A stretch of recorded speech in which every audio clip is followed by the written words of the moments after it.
Sono felice di introdurre il nostro secondo ospite che è Sergio Gonella, di Win3, che presento in maniera un po' più giocosa, perché lui è un grande appassionato di giochi e in particolare mi ha raccontato di Risico e mi ha raccontato le notti intere che ha passato sveglio, cercando di conquistare l'Eurasia, e i mondi di questo gioco. Grazie Francesca, e ovviamente mi sono prestato a questa dinamica giocosa, no?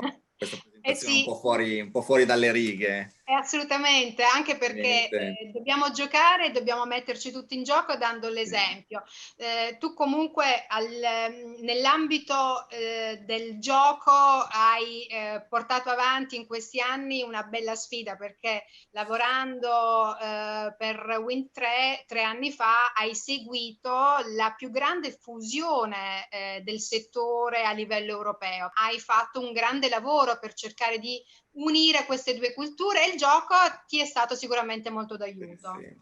Sì. Sì, decisamente, hai proprio anticipato appunto come Win3 sia il risultato di questa grande fusione. Noi ovviamente è sempre utile ricordarlo perché abbiamo capito sin da subito, proprio nell'attività post-merger, come la partita vera e il successo dell'iniziativa si giocasse proprio sul piano delle persone, no? Quindi quanto fossimo capaci e bravi nell'ispirarle, nel coinvolgerle, nell'ingaggiarle, nello svilupparle, no?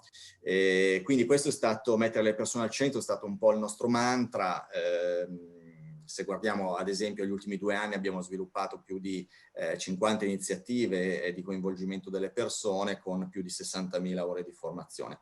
Certamente il gioco è un ingrediente che consideriamo chiave per coinvolgere le persone e l'abbiamo ampiamente sfruttato sia per attività interne di sviluppo e coinvolgimento, sia per attività un pochino verso il mercato di employer branding.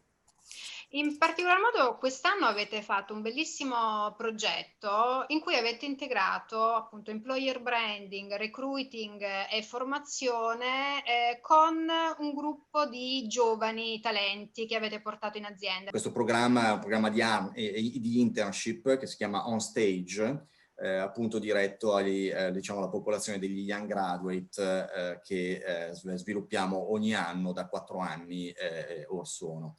Abbiamo utilizzato appunto le dinamiche di gaming, innanzitutto nell'ambito di attività di selezione, finalizzate alla scelta di questi giovani stagisti, e organizzate nell'ambito di Recruiting Day.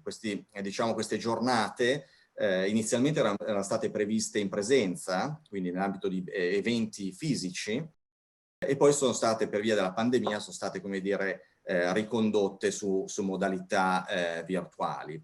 Nell'ambito di queste giornate abbiamo previsto appunto delle attività di gaming volte a testare le capacità di questi giovani interlocutori, capacità di persuasione, capacità di organizzazione, e sono state accostate anche ad altre come dire, attività quali le speed interview, quindi delle interviste di un quarto d'ora in sequenza dove i giovani candidati sono stati, come dire, incontrati dai futuri potenziali tutor. L'attività di internship, che ha avuto una durata di 6 mesi, ha implicato poi delle tappe formative che, come dire, hanno implicato l'utilizzo nuovamente del gioco. Sono state centrate in particolare sullo sviluppo di 4 ambiti di competenza, ad esempio le competenze di decision making, quelle di visione e organizzazione, quelle di sviluppo della fiducia, quello dello sviluppo dell'intelligenza emotiva. Tutti, come dire, ambiti di competenza ricollegabili ai valori di Win3, valori che peraltro abbiamo lanciato quest'anno con il nuovo brand. Quello che è emerso è che il gioco si è dimostrato, come dire, un approccio estremamente utile ed efficace per coinvolgere e ingaggiare i nostri giovani interlocutori,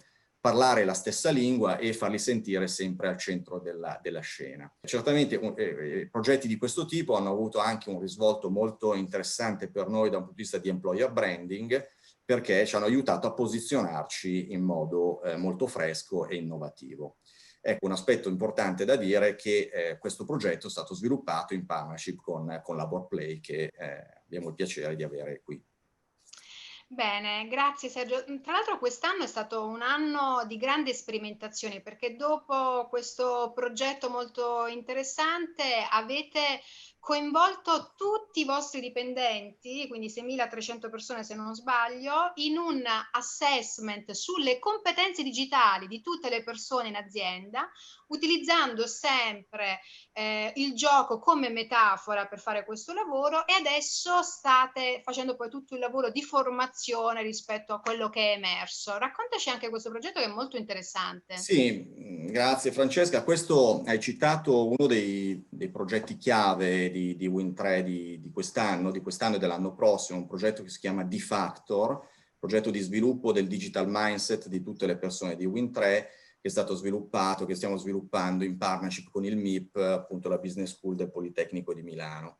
Il punto di partenza di questo progetto è stata la definizione del cosiddetto Digital DNA di Win3, ovvero l'insieme delle competenze digitali di innovazioni critiche per il futuro dell'azienda. Sono competenze che si articolano su 4 ambiti: le digital soft skills, quindi le competenze di natura relazionale e comportamentale; le digital hard skills, quelle di natura tecnica; le job related skills, quelle collegate, come dire, quelle di mestiere collegate alla nostra industry; e le innovation skills, quelle, come dire, collegate all'innovazione. Abbiamo chiesto a tutte le persone di Win3, quindi 6.700 esattamente, di completare una survey di digital readiness per capire il proprio livello di readiness digitale. Questa survey è stata proprio impostata secondo le logiche gamificate, sia nel modo come è stata posta, le domande, le risposte. È stato un test online di circa un'ora, come dire, la logica del gioco è stata seguita anche nella caratterizzazione dei profili, quindi sia come dire, il naming che la descrizione dei profili, quelli digitali di innovazione, hanno seguito la logica del gioco. Anche in questo caso quello che è emerso, quello che abbiamo toccato con mano, che gli aspetti del gioco, del gaming, sono stati fondamentali per ingaggiare e motivare la popolazione aziendale. Non sarebbe stato mai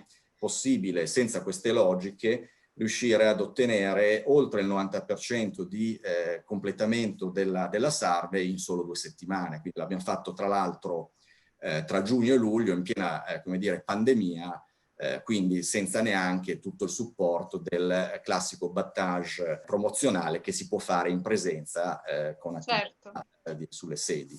Sono stati, come dire, esercizi vestiti in modo molto importante secondo queste logiche, e devo dire il livello di entusiasmo e di energia scaturito è stato veramente molto importante.